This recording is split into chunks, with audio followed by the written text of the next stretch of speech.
বন্ধুরা সবাইকে আসসালামু আলাইকুম। তো বন্ধুরা আজকে আমি তেহারি রান্না করব। এই জন্য প্রথমে আমি গরুর মাংস নিয়েছি। এখন আমি তেহারির মশলা দিয়ে দিচ্ছি। আমি মাংসগুলোকে ম্যারিনেট করে নিব এবং কিছুক্ষণ আমি রেখে দিব রেস্টে, যেন মশলাগুলো একদম মাংসের মধ্যে প্রবেশ করে। আর এর মধ্যে এখন আমি দিয়ে দিব টক দই।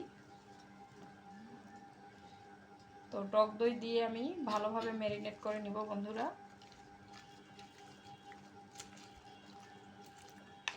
ফুল ভিডিও আমার চ্যানেলে দেওয়া আছে, আপনারা চাইলে দেখে নিতে পারেন।